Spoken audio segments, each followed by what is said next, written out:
Brought to you by GTA, your island, your network. Brian Jace, Archbishop Anthony Apuron is reportedly being tried in the Vatican for allegations of child sex abuse, but was spotted in Fairfield, California just last month. What's the deal? One expert gives us a better understanding of protocol in Rome. What can we expect from the ongoing canonical trial in Rome for Archbishop Anthony Apuron? Nothing. All of this, of course, is done in secret. This is not anything like any trial you've ever seen on TV or you've ever experienced. There is no hearing. There's no public airing of this. Everything is done in secret. Based in St. Paul, Minnesota, Patrick J. Wall is an advocate, former priest, and a canonist intimately familiar with cases of child sex abuse in the church. After all, he spent years filling in for accused pedophile priests. In his most recent blog post titled, "Not So Great Expectations for the Canonical Trial of Archbishop Anthony Apuron," he breaks down the canonical trial process step by step. Once a priest stands accused, investigators or auditors are appointed to gather the facts, which are then presented to Pope Francis, who will decide on administrative or judicial action.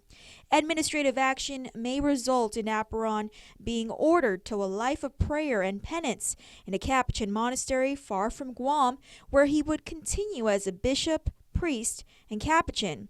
As for judicial action, he'd be subject to further investigation and present his defense through his canon lawyer, and a decision rendered in secret. And the third option, of course, is the nuclear one, where he is completely removed as a bishop, removed as a priest, we would call laicization, and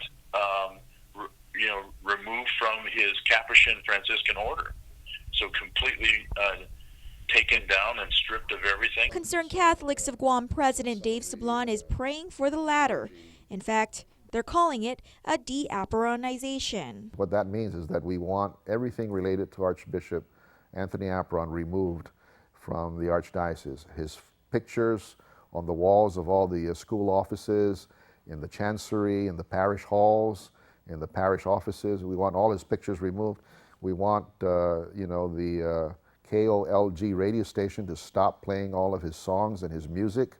It just brings a very sour taste in people's minds and hearts. We hope that when all of the evidence is presented, that it will show that he really did commit all these egregious acts. If that is what happens, it will be a huge historical moment, both for the international church and for Guam. Sablon says the CCOG and the Lady Forward movement will continue their weekly pickets with signs that demand Apuron be defrocked as Archbishop. Hopefully, the Vatican is listening. I believe they're listening because this is an injured church, and they have an obligation to heal this church.